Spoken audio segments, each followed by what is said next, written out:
Media Index.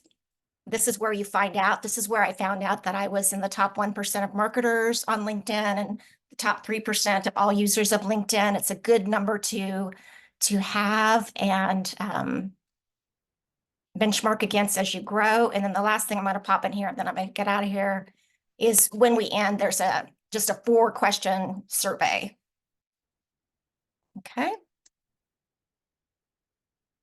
Pull this back up. Okay. Close that off. All right. Can everyone see the slide? I hope my information isn't over it too closely there. All right. So today I want to just share why I think LinkedIn is so important. I know a lot of people have a love and hate relationship with it because it used to be a job board. It used to just be for recruiting. And then it really started getting activity in 2022. And this whole influx of people using it for influence and leadership, thought leadership. And it was all spawned, I think, by the pandemic. So it's not the same as it used to be when it started in 2003. It's really evolved into be kind of a power platform.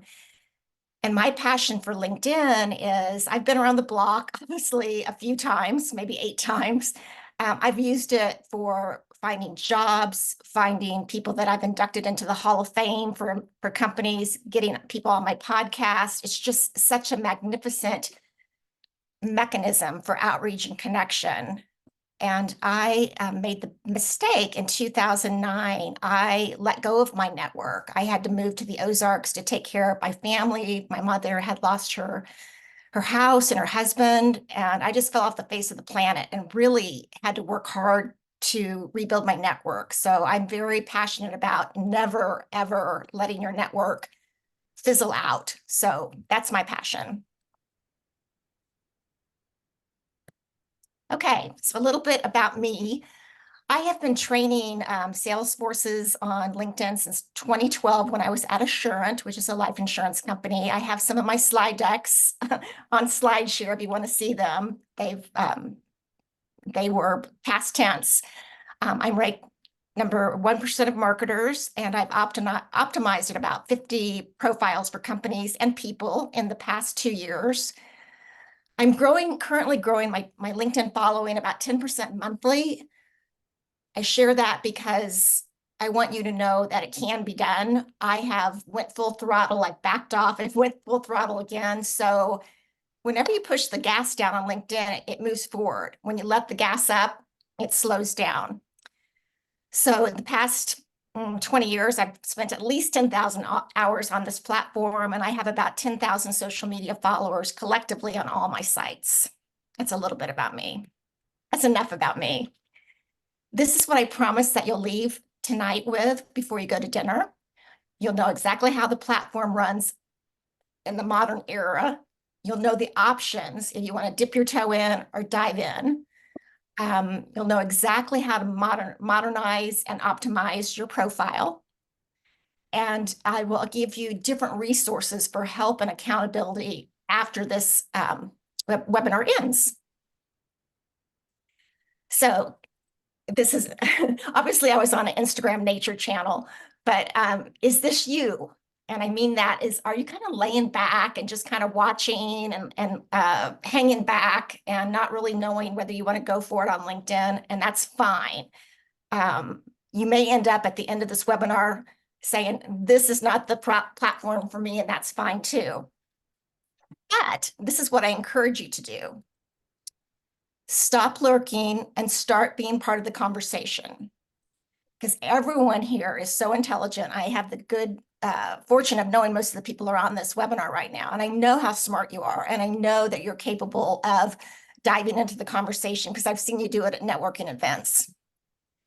Because commenting builds relationships. It builds your authority as a thought leader. It makes you much more visible and it makes you feel good and it helps someone out. If you're not participating, meaning either posting on LinkedIn or commenting or doing reach outs to make more connections, you're going to reduce your visibility. You're going to reduce your influence. You're not going to be part of the 24/7 networking event that's going on LinkedIn. Probably not going to be able to sell as many services or not be shortlisted for an opportunity. That could be a job, it could be a project, it could be a board membership. Who knows? There's just immense things that people are looking on LinkedIn for talent.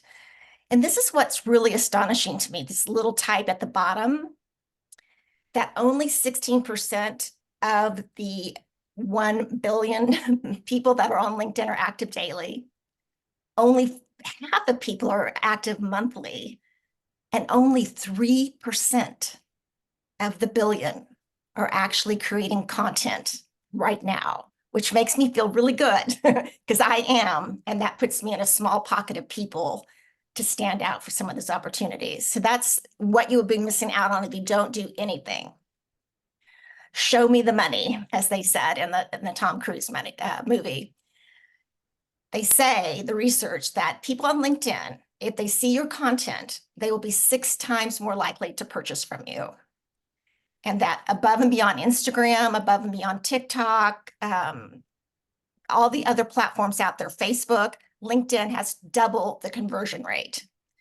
And I didn't put it on this bullets, but the income bracket for a LinkedIn user is $75,000 higher than that of a Facebook user. And then just the last bullet, this is not bragging, this is one of these wasn't paid, but just that it does work. In the past 2 months, I've received 2 projects from 2 people that I haven't spoken to in a decade. And when I say I haven't spoken to them, yeah, we've seen each other, we've said happy birthday and blah, blah, blah once a year, but we had not talked until the past 60 days. So it does work.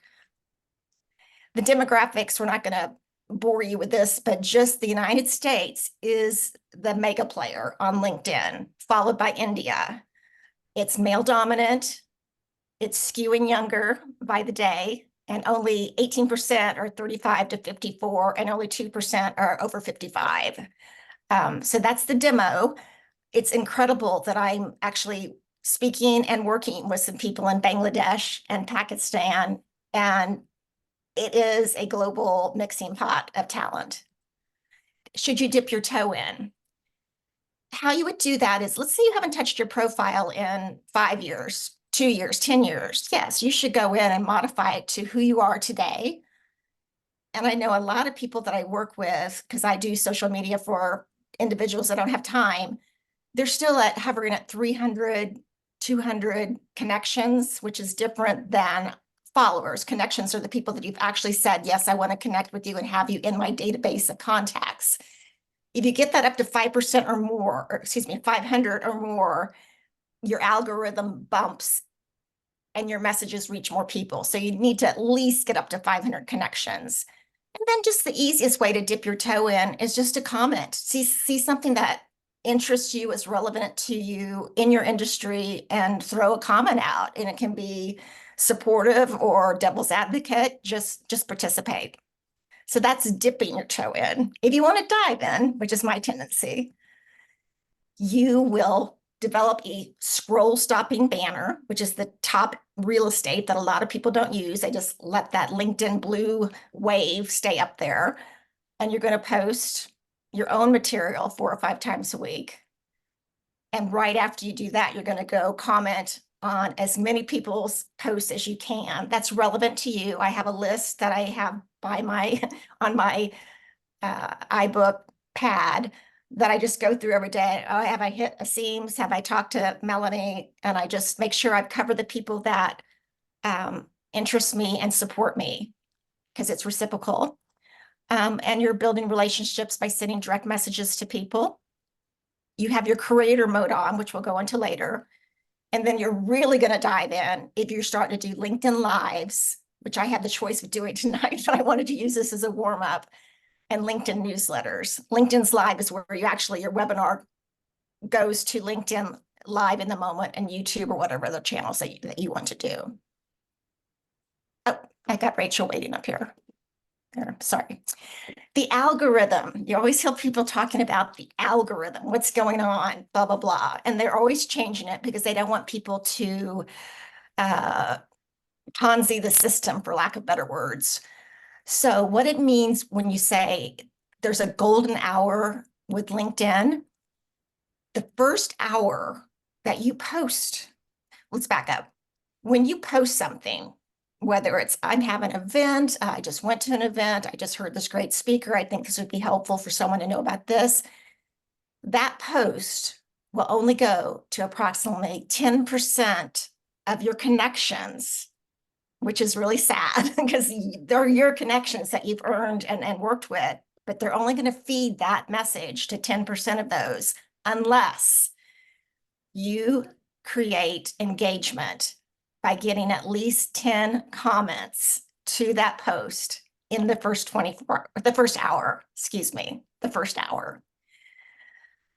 That's the first catch-all. The second one is, and I didn't know this until 48 months ago, you're penalized if you put a link in your post that takes someone to a newspaper clipping, a radio podcast, anything else. They are selfish. They want the eyes to stay on their platform.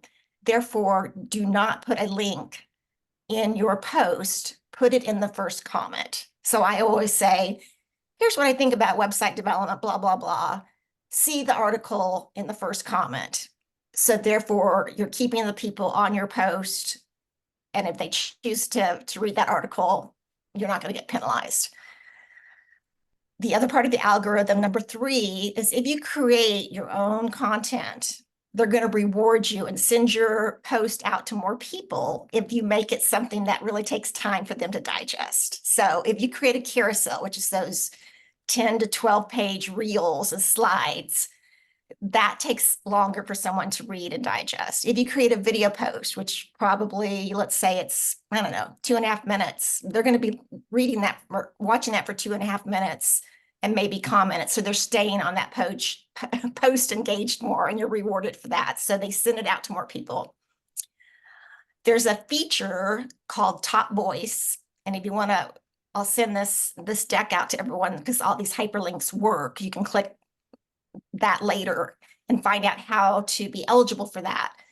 But eventually, with your activity going up, LinkedIn will notice that you are contributing and invites you to comment on some industry articles. If you comment on 3 per month and it's upvoted, you will become the top voice of social media, the top voice of nutrition, the top voice of organization. And of course, that gives you more credence on your bio because it shows a big bold box that you're the top voice. Engagement pods is something it's controversial.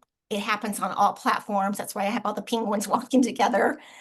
An engagement pod, if you haven't heard, is when people group together and say, we're going to get more engagement on our posts by supporting one another. So let's say there's a book club and they decide that 12 of them are going to be on LinkedIn every morning at 8, and everyone is going to get a comment from a fellow book club member. That would be called an engagement pod. I have not participated in those yet, but I might. And it will be based on the feedback that you give me in the 4 questions that I ask in the feedback form. Okay, why is this not? There we go. Master broetry. This is another new word that'll probably be in Webster's dictionary in 2025. Broetry is the new form of writing on LinkedIn that you've probably seen. It's line, space, line, space, line, space, almost like a poem. And this is not a very flattering definition of it by Hootsuite, but they call it a broem, which is a clickbait style hook in the beginning, followed by some conversation. So an example of that would be, I think social media sucks.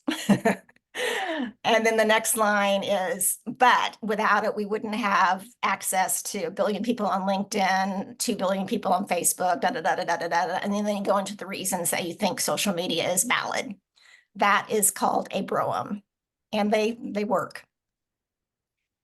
The biggest influencers, according to Business Anecdote magazine on LinkedIn today, are listed over here to the left. I did not hyperlink them, but I wanted you to see them so you know that everyone of all walks and all industries is participating on LinkedIn. You've got e-commerce, you've got sales, HR, diversity and inclusion. You've even got a chef on here that's rocking it.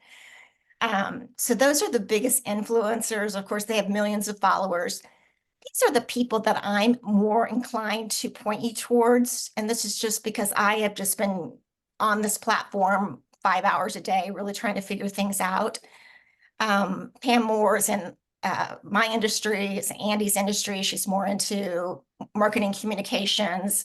She has a tactic called other people's content, like other people's money, that when she first got started as an influencer on LinkedIn, she was posting other people's content, of course, giving them attribution. But like, here's something great that Barry Vaynerchuk said. I think it's important because of this. Justin Welsh is a venture capitalist that left the grind and is now making 5 million a year as a solopreneur. I bought his LinkedIn operating system for $150. I wouldn't suggest you buying it. I didn't get much out of it, but he's an influencer. Just Simon Sinek, just because he's real. And I think the purpose of social media is to lift people up. It's not just about you, it's about the community, and he fully embraces that. Chris Du is of the same mentality and has some excellent YouTube videos on building your brand and building your LinkedIn presence. And then whoever inspires you is who you should be following. You should be excited to be on a platform. If you're not excited to be on it, something's not working. So the blueprint for a LinkedIn profile. This is going to be in the little book that I also forwarded to you in the beginning, how to have a power brand. But there's the banner. We're going to go into this on the next slide. The headline, which is not your title. It is your keywords of what you do today, 220 characters a space. Your summary, which is about 2,600 characters about what you do to solve someone else's problem. So the summary is about someone else, not you, your ideal client. And this nifty little section that didn't exist called the featured media, which you can have 3 different blocks. Some people have 5, so they have to use a slider, but I find that 3 is ideal. And then, of course, all the things that you would have in your normal resume, bio, where you've worked, where you went to school, what awards you've won. And then the big section that a lot of people forget about is recommendations. So I have that in larger font just because you should be asking for at least 3 a month, and not waiting until you need another assignment or switching jobs or moving into another industry. Always have relevant, current, Mona rocked this, and I'm buying from her again because of this. So top of profile, Brooke is one of my clients who's successful. She's a nutritionist. She's a functional medicine provider, and she doesn't have time for social media. So we reworked her LinkedIn profile, what I call a power profile. Her colors are orange and blue. So that's her headline, her banner, with her unique selling proposition. I help you transform your health and well-being from the inside out. And then her website. These aren't linkable right now, so this would not work. However, her call to action, let's work together. This also, when you click this, goes to Evolve Wellness KC. I'm not going to show you what her bio looked like before her profile, but she basically just had a big giant Evolve Wellness logo that fell off the edges, and functional medicine practitioner is all she said. She didn't have her credentials up here. So we changed that to dual licensed functional medicine practitioner and mental health counselor, 100% focused on making you healthy and whole, mother of 3, yogi. You immediately know what this woman is about and what she stands for. And luckily, we've only been working together for 60 days. She's already getting growth and engagement. The summary, as I said, is not about you, it's about them. And it should be totally rewritten about your ideal client's pain points. So with Mona, it would be, she helps organize people, get people through the chaos of their business on track. It'll be, can you not find your plane tickets? Do you not know which day you're meeting with the governor. Where's your Mona planner? And it would all be about the pain points of being lost and just wasting time and productivity. This is Brooks. I'm not going to read through it, but it definitely just talks about, do you have indigestion, IBS? Is work getting in the way of your marriage? All the things that I can help you resolve these issues, as I have for hundreds of patients. So it's building that confidence to call her. Joni Nicholas is another person I provided a power profile to, and wonderful to work through. She does home organization. And again, her banner was just a big logo, and we changed that. And she followed every bullet point of what to do. She went and recorded videos so people knew how she worked, what the process was, who she was. And then, of course, she has her Acuity Calendly calendar on there, which is very, very common. This is just a guy I follow, Dave Harlan. He's hysterical. He's a copywriter. It just makes me laugh.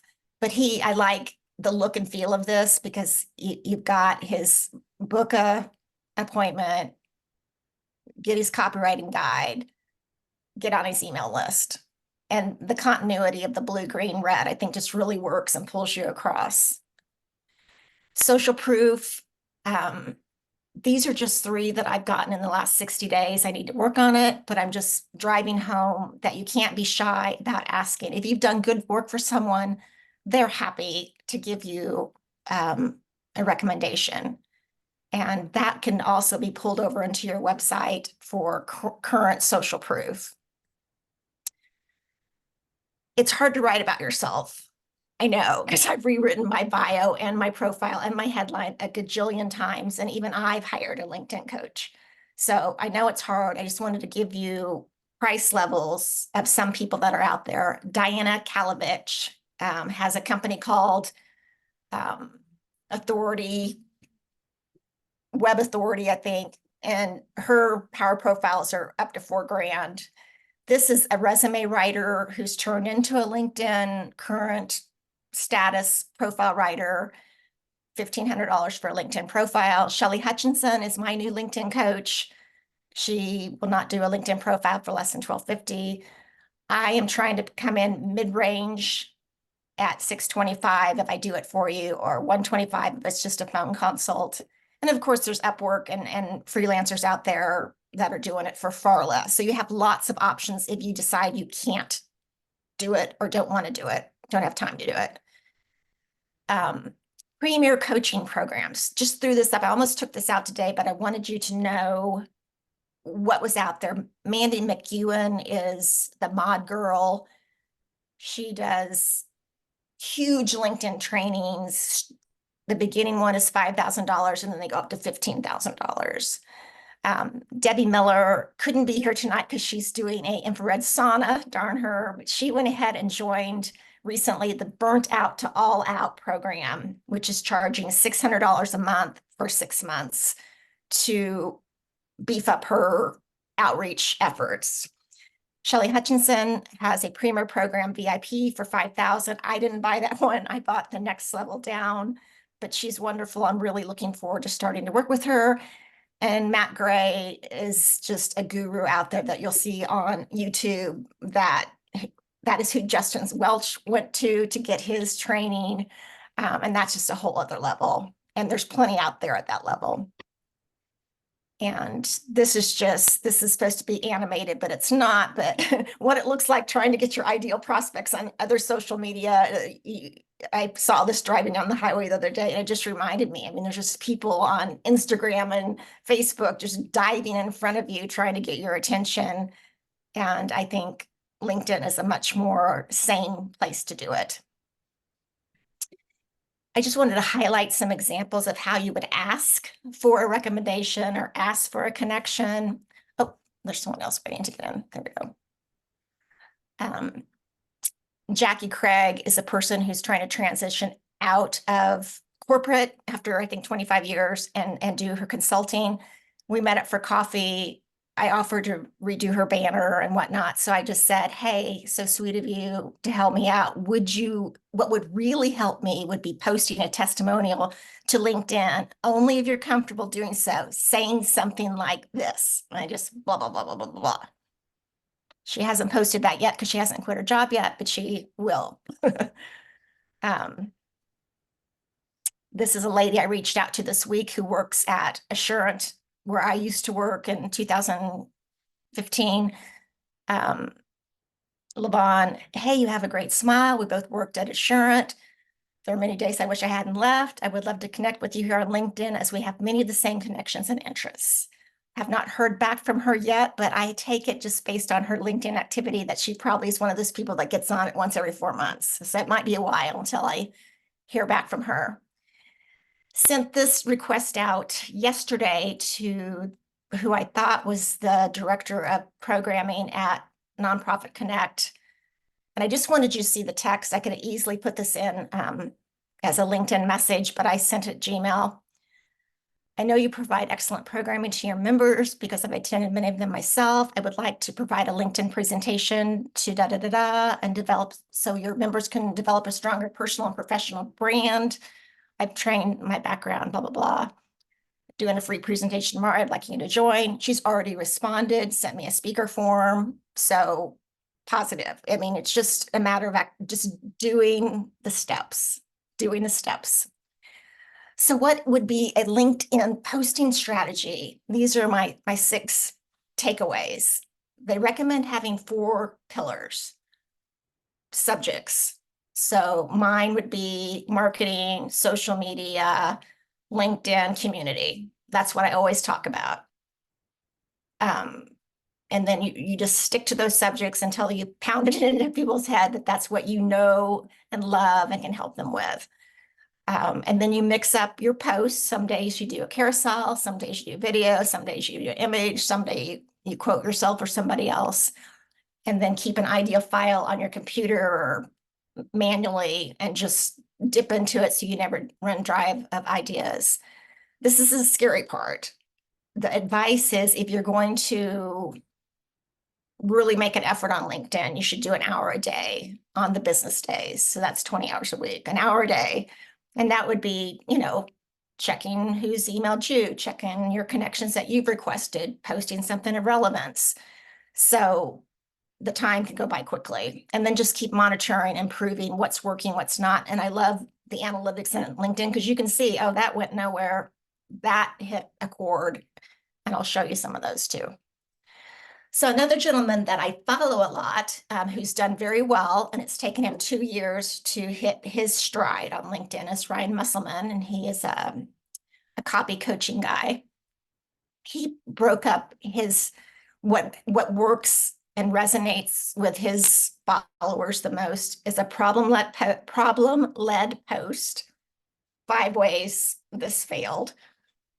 Desire-led. How I built my email list to 25,000, how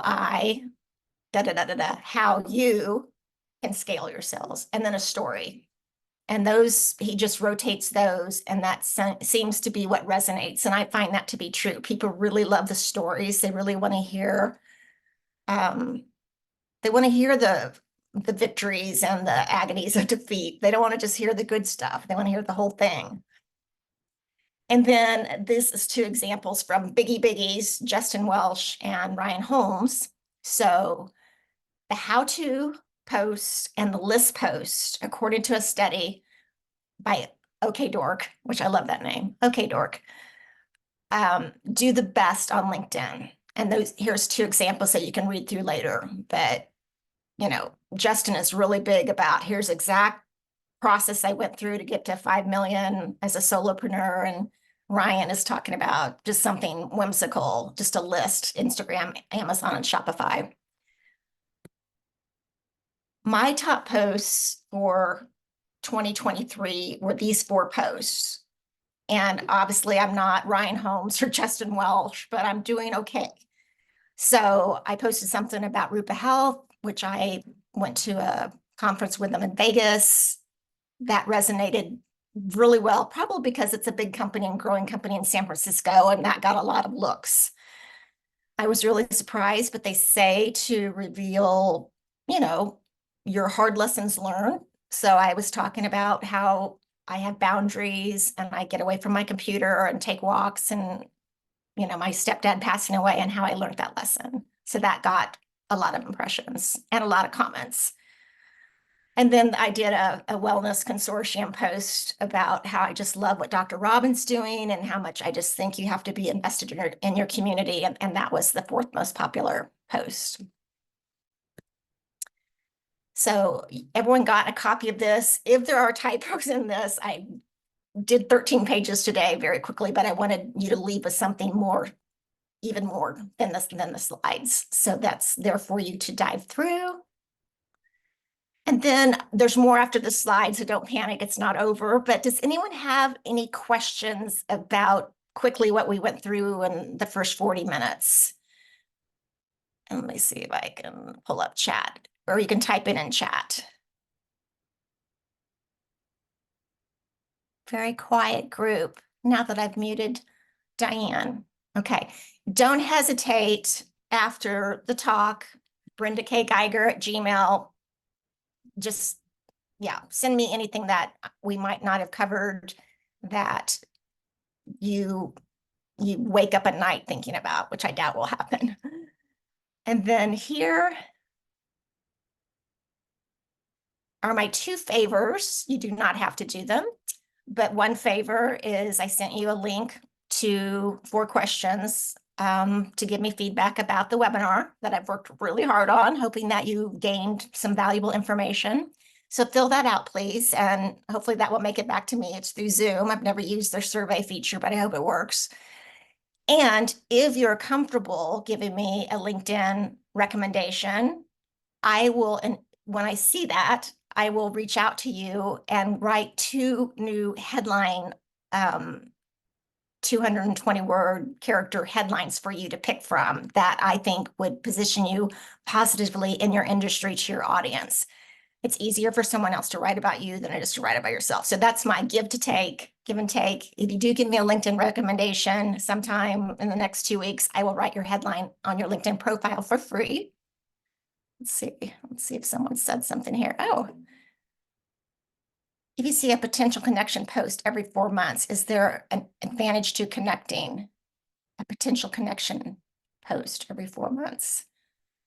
I'm trying to tell me if I'm getting what you're saying. I think it's always a prime opportunity to connect. If you see someone that says something of interest, I don't care if it was a year ago or 4 months ago, I would reach out to them and say, I got something out of that. I would love to be a connection. I would love to have a Zoom call with you sometime in March. Just, yeah, reach out. If I didn't answer that well, please let me know. How do you feel about LinkedIn newsletters versus newsletters that you send to your email list? Well, I'm not doing either right now, but I'm doing a lot. So I got to like pace myself, but I will be doing a LinkedIn newsletter. Andy from Orbit, and I can't remember his last name, but I'm sure Andy here on our presentation can remember him. He runs a media studio. He goes, the absolute best business decision he ever made was to start a LinkedIn newsletter. They will give you the lift that you will never get on your own newsletter, ever, ever, ever. And I know they say it's good to have your own email list, which it is, but I would absolutely favor the LinkedIn newsletter just because of the exposure. To follow up on the newsletter, I post my monthly newsletter. Yeah, and you can, and that's the other thing. You can have your own newsletter and then also post it on LinkedIn and not be penalized for duplicate content because they don't know where yours went. So it's perfectly fine to do that. Good deal, good deal. Okay, I'm gonna click out of that. And then last, and here comes my cat to walk in front of me. Just what's next is complete the 4 questions sometime, hopefully in the next 24 hours. Say hi to Popcorn. She's a diva. Decide if you want a power profile or a consultation, which is on my website. One of the questions on the 4 question survey is, would you join a engagement pod if I led it and put it on Slack and gave everyone directions how to jump on every day and how we can support one another? I asked this question. It would run from February through April. It would be part of your hour-long activity in the morning, because I am at 1,550 LinkedIn followers right now. I know people that started with me during this road because I've been engaging with them are now at 3,000. They've spent twice as much time as me, but they're at engagement pods and it works. So if you're interested, say yes to that question and I'll get back with you and we'll possibly form one together. And it won't be spammy and it won't be icky. And then just please connect with me on LinkedIn, because I love it, and would love to know what you decide to do, whether to forego this and stick to Instagram or Facebook, and that's a-okay too. So we got done 15 minutes early because I talk really fast when I get nervous, but that's what happens. Any other questions? Anyone else want to jump in and ask anything else before we close off for the day? I see Amy So, fantastic. Oh, the other thing I didn't bring up is I wanted to bring up this real quick before we close out. This is not being braggadocious. It's just showing you what can be done when you step forward into it in the last 14 days, which I have been trying. And sometimes I try and then I fade to black and then I come back in when my energy gets up. My content on LinkedIn has gotten 4,000 impressions, which is up almost 41% in 14 days. So that means more eyeballs on me, what I'm providing, and what I could possibly help someone else do with their content. So it works. It just takes posting the right thing and the right mindset of helping others with the gifts that God's given you. So I am going to make sure we're not missing anyone else's questions. I see why they usually have two people doing this. When do you plan out your content for the week on LinkedIn? Thank you, Andy. I don't. And there is a benefit not to doing that. For some reason, I get inspiration right at the right moment of something I want to say. Like Saturday, I posted something about quit talking about yourself that really did better than anything I've posted during the week. And I usually don't post on Saturday. So luckily, just by keeping notes, I have something that I think would be relevant to the people that I am speaking to, which really is small businesses and associations that need help. But I know there's people that if you're going to go on vacation, they've got the whole month post planned out and in a scheduling mechanism. I know I use Later to schedule posts for my clients so they can sign off on them. LinkedIn supposedly, if you post natively, meaning you post to the platform, gives you a little boost. They say they frown on scheduling and using outside platforms. So for whatever that's worth, I think the most important thing is just to be active. If it's once a week, do it once a week. If it's 5 times a week, do it 5 times a week. Just stick to it for 6 months and then make an assessment of what did I gain? What did I gain doing this? And was it worth my time? It will not be not worth your time. You may not land a big fish, but you will make some connections that will open some doors for you. So that's where you're going to have to decide, was that worth 20 hours a week or not? And for the golden hour comments, do you own the comments count? I've seen big creators linked on a post. Let me scoot this over so I can see. LinkedIn post 2 or 3 comments on their own. Oh, say, okay, thank you, Amy. This is what I'm seeing. I know that LinkedIn will bust you out of your own 10% exposure of your own connections once you get to 10 comments. But when I say 10 comments, that's 5 people had commented on your post and you've responded to those 5 people. So that's 10. So that's counting your responses to them. That's all. So really all you need is 5 people to say something and then you respond to them. But I do see a lot of creators dropping numerous self-post responses. And I think that will count, but it's not going to grow their following. People are going to say this is getting gimmicky, this is uh, self accolades. It's just not authentic. So I would go with one. If you want to drop a video or an external link there, do that, and then only comment on your own post if someone has said something. I think that keeps it real. Good question. Very good question, Amy. Thank you. Okay. Well, I'm so excited that everyone showed up and that this actually recorded and that my cat didn't block the screen and that I didn't do it live on LinkedIn. I'll do that later. That'll be my big bust out. So thank you very much. I'll send you the recording as soon as it's processed, and I will be doing more of these once I get through the LinkedIn qualified lead program that I'm going through with Shelley. I will have learned enough to share more. I'm not going to steal her content, but I will have learned and applied enough to share in my own words what I've learned. So there'll be a LinkedIn 2.0 class, and then I'll probably do an Instagram one too.